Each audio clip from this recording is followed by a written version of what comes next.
Good evening friends, Sat Shri Akal. Welcome to Anand Academy. I'm sorry for getting late for the video because I'm not feeling well. आइए शुरू करते हैं अपने नए topic के साथ composition of the constituent assembly. The Constituent Assembly was constituted in November 1946 under the scheme formulated by the Cabinet Mission Plan. नवंबर 1946 में constituent assembly बनाई गई जिसके अंदर किस तरह से हमारा कॉन्स्टिट्यूशन ड्राफ्ट होना चाहिए, क्या क्या चीज़ें उसमें होनी चाहिए हमारे कॉन्स्टिट्यूशन में, वो सभी चीज़ों के बारे में डिस्कशन करने के लिए ये कॉन्स्टिट्यूएंट असेंबली बनाई गई under the scheme formulated by the cabinet mission plan. तो क्या क्या स्कीम्स उसमें फॉर्मुलेट की गई, आइए देखते हैं. Point number 1, the total strength of the constituent assembly was to be 389. Of these, 296 seats were to be allotted to British India and 93 to the princely states. Out of 296 seats allotted to British India, 292 members were to be drawn from the 11 governors provision and 4 from the 4 chief commissioner provision, 1 from each. हमारी constituent assembly की जो total strength थी वो 389 थी. उनमें से 296 seats जो है वो ब्रिटिश इंडिया को दी गई और 93 सीट्स जो है वो प्रिंसली स्टेट्स को दी. 292 मेंबर्स जो उनमें से 11 गवर्नर्स को रखा गया और जो 4 चीफ कमिश्नर थे उनमें से 1 फ्रॉम ईच, कोई एक चीफ कमिश्नर को रखा गया. Now point number 2, each province and princely state were to be allotted seats in proportion to their respective population. Roughly 1 seat was to be allotted for every million population.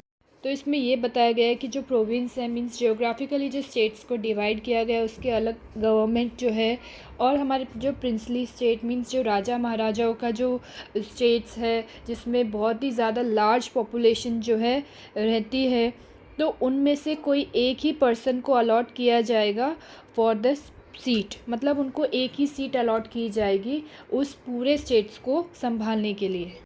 Point number 3, seats allocated to each British province were to be divided among the 3 principal communities Muslim, Sikh and general in proportion to their population. इस point में ये बताया गया है कि जो British province के according communities को डिवाइड किया गया है 3 पार्ट में, मुस्लिम, सिख एंड जनरल में. तो इसमें जो जो स्टेट्स कवर होते हैं उसके अंदर उनके पॉपुलेशन के अकॉर्डिंग उनको सीट्स जो है अलोकेट की जाएगी इन द कॉन्स्टिट्यूशन में. Now point number 4, the representatives of each community were to be elected by members of that community in the provisional legislative assembly and voting was to be the method of proportional representation by means of single transferable vote. तो अब इसमें ये बताया गया है कि जो भी कम्युनिटी से पर्सन बिलोंग करता है उसके अकॉर्डिंग वो कम्युनिटीज़ के लोग जो है उस मेंबर को इलेक्ट करेंगे, उसको वोट करेंगे और सिंगल ट्रांसफरेबल वोट रहेगा, मींस 1 पर्सन 1 वोट ही रहेगा.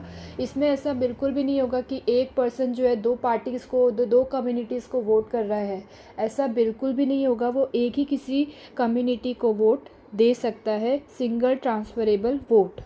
Now point number 5, the representative of the princely state were to be nominated by the head of the princely. इसमें ये कहा गया है, जैसे कि एक एग्जांपल के थ्रू मैं आपको समझाऊं कि फॉर एग्जांपल पंजाब एक स्टेट है और उसको उस समय जो रूल कर रहा था वो कोई राजा हो या कोई एक हेड हो उस स्टेट का जो उस स्टेट को चला रहा था, तो वो पर्सन डिसाइड करेगा कि उस स्टेट में से वो कौन सा मेंबर है जो कॉन्स्टिट्यूएंट असेंबली में जाएगा. इसमें एक चीज़ और बोली गई है, it is thus clear that the constituent assembly was to be partially elected and partially nominated body.